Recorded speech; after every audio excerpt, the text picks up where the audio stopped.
So I'm Heather Hurley. We're in Rutland, Vermont at the Women's Dismiss House, and it's April 25th, 2025.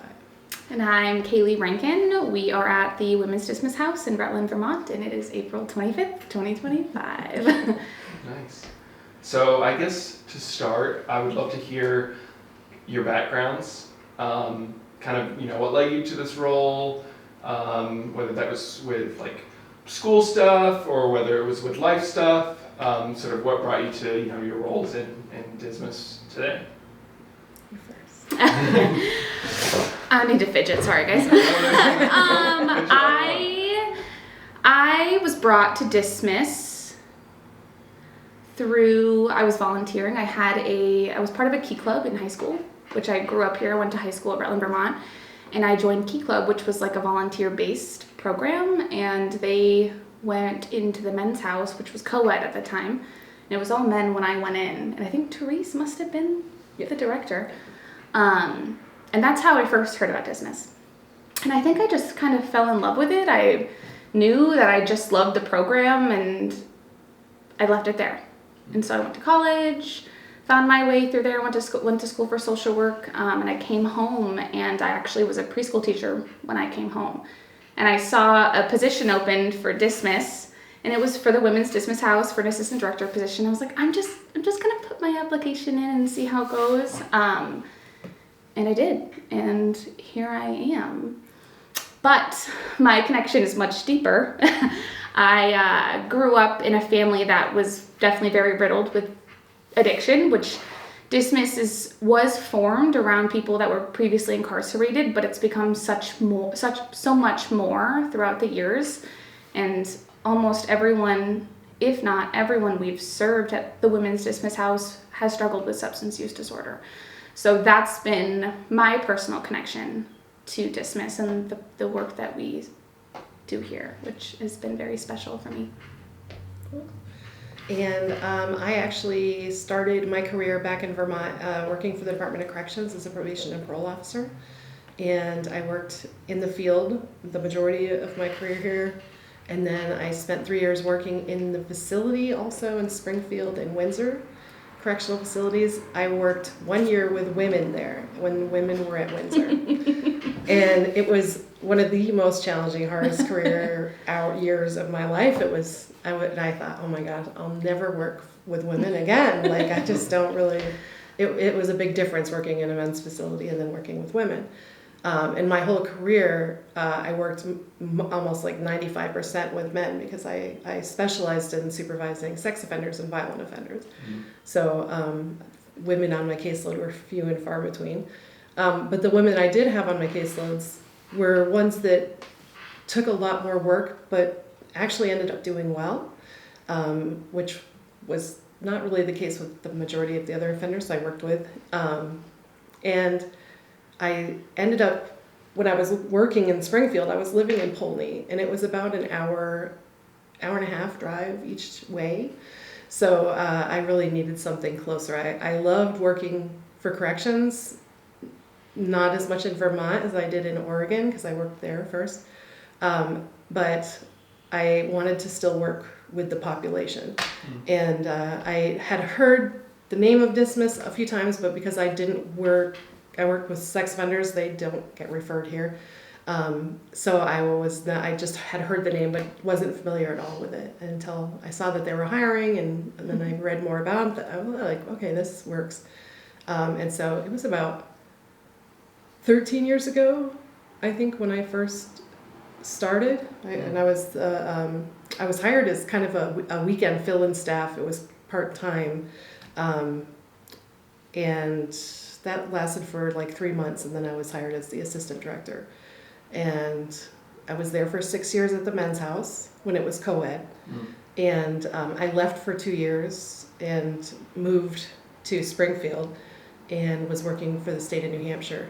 And then after COVID happened, I felt very isolated, and I missed my Dismiss family and community. It would have been a wholly different experience for my kids and I if we were still here, and I really regretted leaving. So when I heard of an opportunity, I came back. I'm here running the Women's Dismiss House with Kaylee, And she's the best partner, the best assistant I've ever had. She's amazing, and we make a really good team. Where my strengths are like her areas that are challenging, and vice versa. It's like, yeah, so it's been great. And the house, when we first started, it had been open for 3 months. There was another director here, and she had a young child, and it's a job you can't really do if you expect to stay just 9 to 5. You know, you have to cover dinners, and you have to be on call, especially as a director, and pretty much available 24/7 if there's emergencies. And with a young child, that's hard, so I understood why she left. Right. But I'm glad she did. And even though we're working with women, I love it more than I expected, for sure. Yeah. No, it's definitely a lifestyle. When I first started, Geraldine was working here, and she served, 13 or 14 12, 13 years. Yeah. And she retired, and she told me that this job is not a job, it's a lifestyle. And it's very much a lifestyle. Yes. Yes. And Kaylee, can I ask, since you grew up here, went to school elsewhere for work like the work you're doing now, and came back to work at Rutland Dismas, what does that mean to you to now help this community that you grew up in? That's a good question. It feels good. It feels special to me, not only to help the community, but it feels special because I feel like I'm fighting a fight that my family couldn't. So that means the world. Yeah. Yeah, we were talking in the car, and like you both have lived in Rutland for a while, and at least for other Vermonters, like even, you know, in Vermont, like Rutland has kind of this, I don't know if it's a stereotype, but we always knew it as like a little rougher. Yep. And so I was wondering if you could speak on this. Is that like, I mean, you know, you've lived in Burlington as well, which also has recently, people are like, oh, Burlington's becoming rougher, it's becoming dangerous. So is it just like people who don't know the city with bias, or is it an element of that? But yeah, I'd love to hear. Yeah, I grew up in Rutland County also, and I would have to say that I think the rough label has been an old one, that just means something different now. And the way I say that is because I think initially, you know, Rutland was built on the backs of Italian and Irish immigrants who were like stonemasons, and so it was just like you had more of a blue collar kind of community, which is known as being a rougher, tougher, you know. I remember as a kid, Rutland was known for having more bars per capita than anywhere else in the country. And you know, that's not really something to be proud of, especially now. Like we've seen Rutland kind of devolve with a lot of drug addiction and substance abuse. And in the last 10 years, I would say it's been a significant decline, and I can see where people think it's really rough now in a different way. And I think that sentiment's true. I think that Rutland is struggling immensely. It's really hard to find jobs with livable wages. It's really hard to find affordable housing. Like, our housing costs are comparable to those in Burlington, which is, we don't have the same resources, we don't have the same opportunities. So I think that is true. And now there seems to be such, like I said, the work that we're doing has shifted. It was serving those that were previously incarcerated, and from my understanding, it was just criminality. Like, people were just committing crimes to commit crimes, and now people are committing crimes to support their addictions. So there's been such an increase with how many folks are heavily addicted in this town, and there's not a lot of resources. And that's, you know, we're the only women's home facility in Rutland. There's very few in the state. The men's house is is the only one that's a transitional house. No, V4. There's V4. Yeah. But there's very few and far between programs. Yeah. Everything's at a smaller scale because the community is a smaller scale. So the amount of therapists that are available are less because it's less populated. And like I said, there's less resources, there's less housing, there's just less organizations in the community, and their capacity to serve seems to be less. Yeah, like I would say like Hartford is a really difficult house, I would imagine, to support this clientele population because they don't have a lot of job opportunities. Before with corrections, if you wanted to go across state lines and they're right on the border of New Hampshire, any job opportunities they have are like in Lebanon, West Leb, Right. and they wouldn't be able to do that, to work there. So Hartford, there's is there even a shopping? I'm trying to remember. I used to work there too. There's in White River Junction. There's a little strip. There's a little, but Yeah. there's like not much there. There's not much for therapists. There's not much in the way of just shopping and jobs and economy and Rutland is kind of, we're lucky we're a little bit in the mid range for that, I think. Yeah. We do have a really difficult time finding therapists for the girls right now. I think since COVID, that's been the biggest impact, is that there's wait lists just about everywhere. And it's something that they all need more than anything. So it's been hard. Mm-hmm. And a certain struggle we've had, and I know that this has just been statewide, but so when someone is struggling with substance use disorder and it's to a point where they need residential rehab, we're seeing like a week and a week half wait just for their intake, for their assessment, and then we're seeing a week or two bed date out. So someone that is struggling with their substance use disorder at that moment has to wait 3 weeks just to get into residential rehab, and they only can be there for 14 days. So it's not optimal. No, it's hard. It's hard, and it's unfortunate because like Heather and I talk about this all the time. Like we want to help the women make changes that are long-term changes that will affect the rest of their life. Not just, we don't want them just to be successful while they're here. We want them to be successful after they leave here. So it's important that we challenge their thinking. We help them reframe their thinking and help give them the tools to be successful, long term. Right. And so when there are very little resources at hand to support that, it's like an uphill battle. It's challenging. Oh, geez, it's such a wide variety of things that we do. Yeah. We say we wear many hats. Different. Yes. We wear many hats. We are counselors. We are case managers. We're house cleaners. Taxis, house cleaners, cooks. Correctional officers. Friends. Moms. Yeah, every day looks different. Sometimes it could look like us doing a lot of back of house office work to make sure we're maintaining the home and doing reports and doing case management with the girls and dinner. Some days it looks like team meetings to help support the women and searching rooms to make sure there's no drugs in the home. Having some really hard conversations and discharging people, or sometimes it's like exciting days where we get to bring them into the home, and those are some really exciting times. Pick them up at the jail and bring them back, and we do a lot of interviews like last week we received 8 referrals from various places, the jail, Turning Point, and Serenity House. So we've been trying to catch everybody and contact them and do their interviews, because we usually do at least 2 interviews for everybody coming in.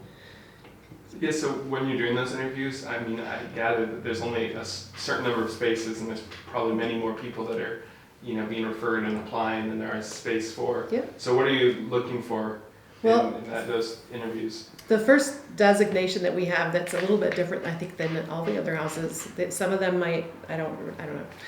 But we have 4 beds that are specifically slotted for the Department of Corrections, and then 2 beds that are community beds, so that we can take people who are on federal supervision or just who are in rehab and homeless, or but those are only 2 beds. So those are our most sought after, the most referrals we get for those. And we look for a few things. One are like indicators of motivation and change. Like, are they in a space where they really want help and not just getting out of jail? Like, a lot of people will say anything under the moon because they want to get out of jail, and as soon as they get here, they'll start using drugs and take off. And so it's kind of interviewing them and talking to them, having them just tell us about themselves, and just kind of see what they say. And the biggest things I look for might be different from what you look for. I look for honesty. I look for somebody who doesn't minimize, who isn't a victim. Like a lot of times they'll deny and blame everybody else for being in jail, or and those. Anytime we've taken somebody like that, they don't work out well at all. That's what I look for. I'd say it's about the same for me. I'm really looking at their perspective and how they talk about like their crimes, how they talk about their family, how they talk about their goals. We have worked with some women that are just telling us what they think we want to hear. So sometimes during interviews, it's not necessarily what they have to say. It's not necessarily what we want to hear. It's just like we want the truth. We want honesty. The work we do is individualized, so everybody is different. Their goals are different, and sometimes we had this one woman that lived here, and her goal was she wanted to be transient. She wanted to live in a tent. She really had no interest in having an apartment, and that was completely fine. That if we know that that's their goal, then it's something we can try to support them along the way. But yeah, honesty, perspective. We have to take in every time we have somebody here who's really struggling. There's a difference to me between relapsing and using. And if somebody keeps relapsing and they don't make changes after each relapse, they're not increasing their support network. They're not going to treatment. Then they really shouldn't be here, because we'll have 4 or 5 other residents who are really trying hard to be clean. And women are very social. They all know about each other. They're all connected when they live here. Their rooms are all in one hallway upstairs. So if somebody's using and relapsing, the rest of them are completely out of whack. They have such I don't mean that in a derogatory way, but I mean they're just so unsettled because they're trying to stay clean, and it's a risk. It's a trigger for them to be hearing and seeing and knowing somebody's doing things. And so it upsets the whole house. And, we might have grown fond of that person or see the huge potential somebody might have, but until they're ready, they're not ready, and it's hard for us to make that decision because, the reality is we could terminate somebody from the program and they could go out and use the next day and die. And, that we take that on as far as that responsibility. We know that's a potential. And I think that's the hardest part is just, for me, at least as the director too, making those decisions, the buck stops with me. So it's my decision and it would be my repercussions, I would feel, even though you would feel it too, I know. We're no, the same, but either way, it's never on you. They make the decisions right. that they... Right, I know, but it would still... But it hurts. It would still hurt. Because we did have somebody that we terminated who committed suicide a few months later. And she was somebody we cared so much about and really tons of potential. She was really young.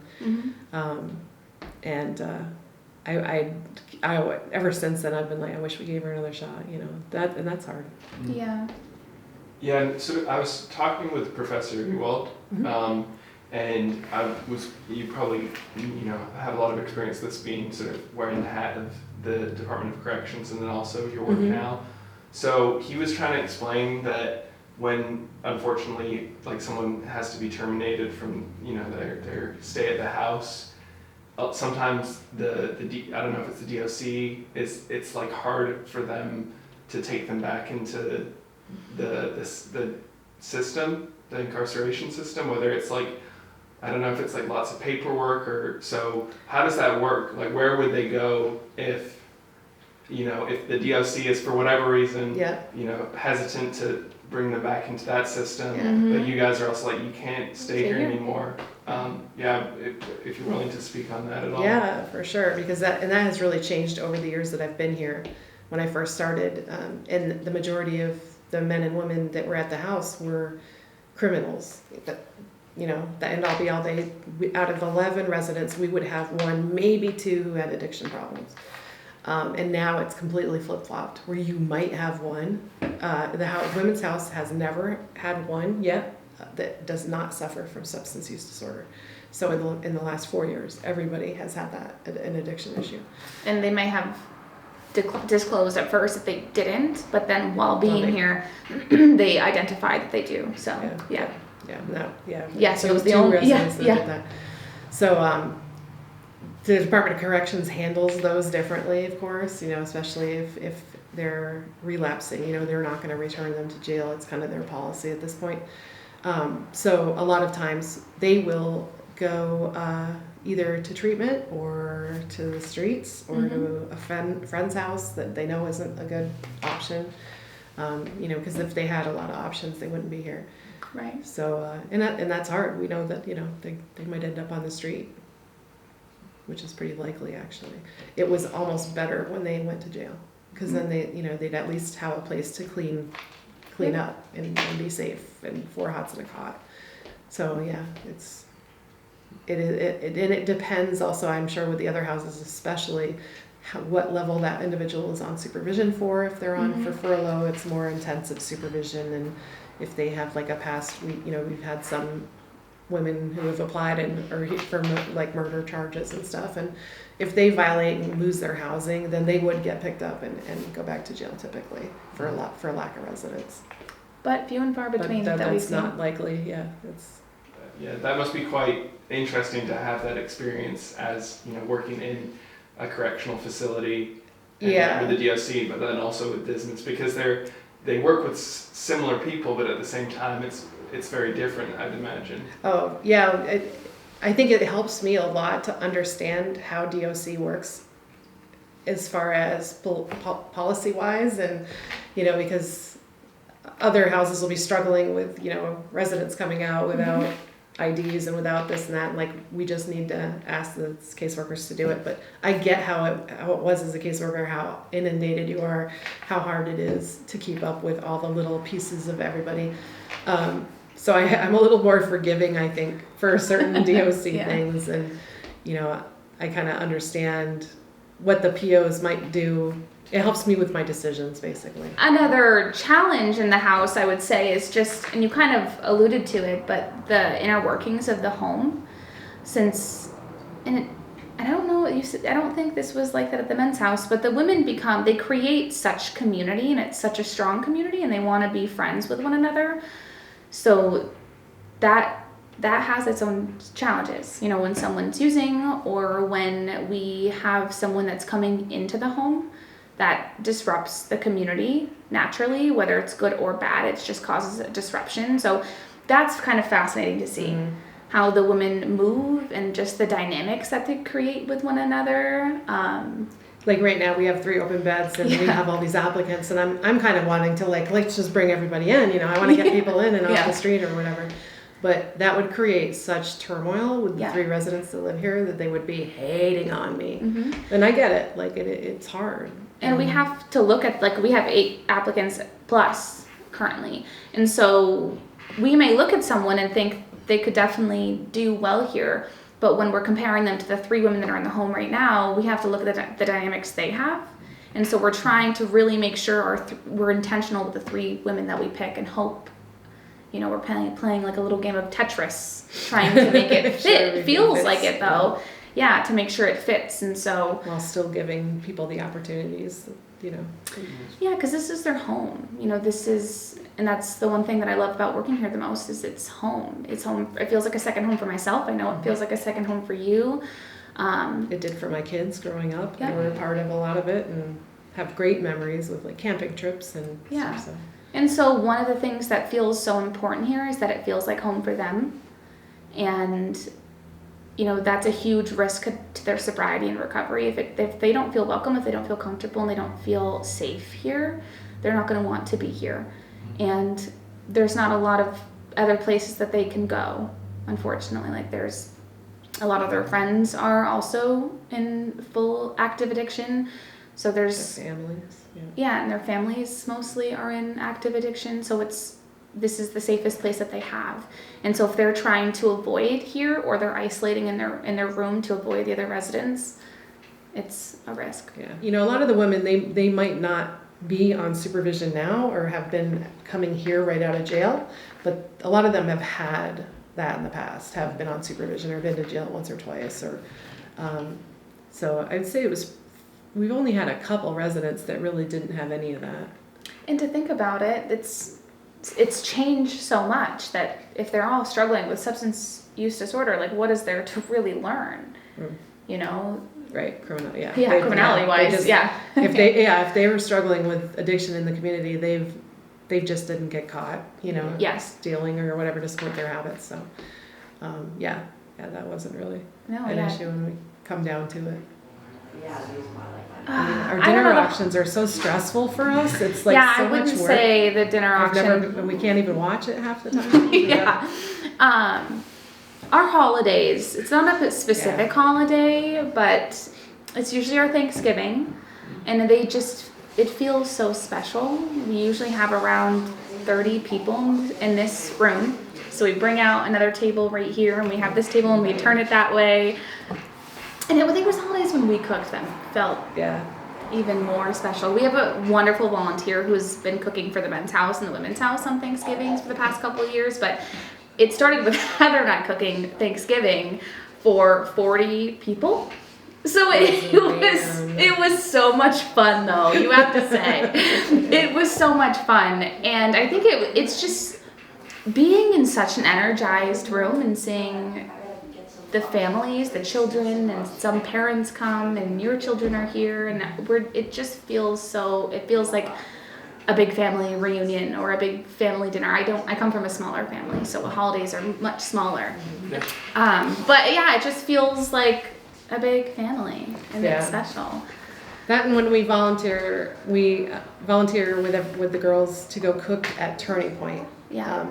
Which, you know, you guys have Turning Points up there. Yes. And they have like Thursday Cafe, so they have different organizations and stuff from the community to go cook, and it's like for 200 people. I mean, people walk in all day, and so we've done that, and it's chaos, but it's fun. The girls love that. They love doing that. Yeah.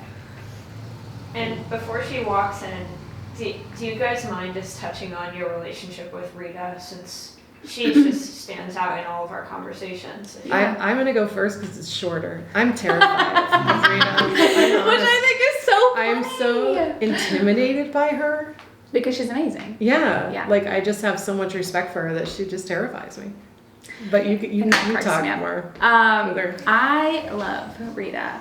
And it's so funny because the first time I met her, I was nervous because she was terrifying.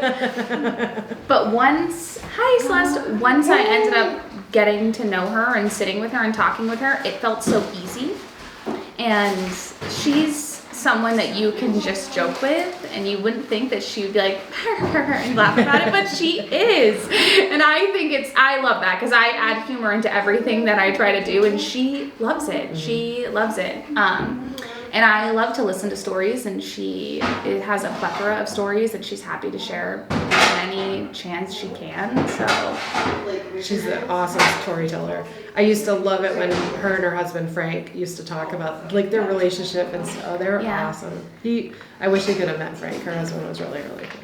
And in regards to her relationship with the house, she's still very much involved, you know. She's definitely a step out, but any chance she can participate, whether she's part of our fundraising committee, she's happy to come whenever we call on her. She does the sponsorship committee for our biggest fundraiser of the year. She's just always around in one way or another. Phone-a-thon. She makes phone calls. She does phone-a-thon. Yeah, she's so happy to just still be a part of it. This is still like her baby, and we very much know that.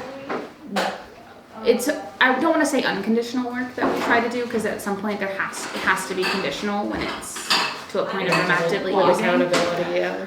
But even after they leave, like, we still have supported some of the women that have come through this home, but we really try to show them, like, we're not going to give up on you.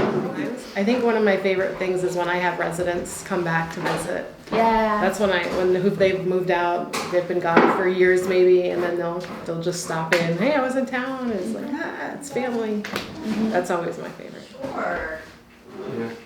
Yeah, I loved sort of seeing everything happen in the background of like the mood, you know, pick up as everyone's getting ready for dinner. And Yeah. I love that. Fantastic. Now because they're It's been such an awesome experience going to like Beale Street and Winooski, and now here for a dinner, and just like having conversations around the table, and like making jokes and talking about sports, talking about work. It's been super cool. We've never been to the Burlington houses. No, I know. I don't know why we've just been so got to. busy. The We next time have we go up to the facility, Yeah. we have to go. I wanted us to talk about grace giving, Yeah. because that's gratitude and grace giving is like. Is it in every house or is it this house? I think Seems to we be focus every- more on it than I think, well, everybody does the gratitudes. Right, but in general. And yeah. So I mean, Yeah. okay, yeah, so is gratitude and grace giving seems to be something that just is like. Dismiss is rooted in it. It's rooted in being grateful for everything, grateful for having another day, grateful for an opportunity that Dismiss has provided, grateful that you were able to talk to your child that you haven't talked to in 3 years. Like just looking at, it's just perspective. Mm-hmm. Looking at life and seeing things that we may take for granted. Yeah, and being grateful for it and moving with gratitude. And then on the opposite of that is we really focus on giving grace. And that means to have compassion, but it's kind of like two-stepped. It's like a step further than having compassion. It's giving someone the benefit of the doubt. It's giving someone an opportunity to change and to learn. To not judge harshly and critically. And it has been such a powerful thing for me, gratitude and being grateful for the things that I have. You know, sometimes I take for granted the fact that I have a home to go to and I have a car to drive and I have money to buy food for myself that night. Those little things that some others do not. And you know, when you talk to somebody who is off the street who's trying to interview to come in and they're talking about how they're struggling. They've got nowhere to be. They're living day to day. They're survival mode. Yep. It reminds us to be grateful for what we have and for what you guys have, and it's so important and it's powerful to work with somebody who's really honest. I don't know if you've ever worked with anybody who's on survival mode, but it's like they lack the bare necessities that we all have and take for granted, and they are just doing whatever they can to survive, you know, and that might be breaking whatever moral code they have to steal and feed themselves and get drugs they need, and to kind of see them shift once they're here, and to really getting past that, which takes some time sometimes, and focusing on themselves and fixing themselves from the inside out. It's kind of powerful. Yeah, it is. I will say I took for granted just having a bedroom door for the longest time, and I went without it for 2 years, and it felt like 20. And then just to have my own space where I can go and think about the things I'm doing that I shouldn't be doing, like acting on emotion, and then having somebody that is there to support me and say, maybe that's not the best route, maybe you're not thinking it through, you're just reacting out of your emotion, but to have your own private space, that gets taken for granted. I took it for granted. I had my own apartment for years and years and years and years, and I just didn't appreciate it at the time because I just thought it's always going to be there. Mm-hmm. And now I'm so grateful to have my own bedroom. Oh my God, it makes you think of a lot of things differently. Yeah, that you have. Mm-hmm. And a lot of before the houses all had like 2 people per room. Mm-hmm. I don't know if the houses in Burlington still do that. We've moved, like everybody has their own room. They do. It's for trauma. It's Yeah. like trauma informed because I think based on their seniority, they'll get single bedrooms. Oh, like yeah, she had to wait. It's tough. That's so tough. Yeah. Yeah. I could not imagine. Oh my gosh, could you guys imagine sharing a room? No, we had to. No, I know, but here. But that was a program that had a means to an end. You knew it was 3 months and. Yeah. No, that's a lot. and locks on the doors. That's a big one too. It's also hard to be in your 40s or going towards 40, anywhere around that age, to just all of a sudden come from living on your own and then to live with a group of women that are around your. It's you wouldn't think. I never thought when I was 16, oh, I'm gonna live in it. I didn't even know what a Dismas house was until I moved to Rutland. And I'm going to live with a bunch of other women. That's a test all on its own. Mm-hmm. And thank God the 3 of us get along perfect. I and didn't It's know. been good. I didn't know what distance was until I went to rehab. Neither did I. I thought it was just a jailhouse, and it's so hot.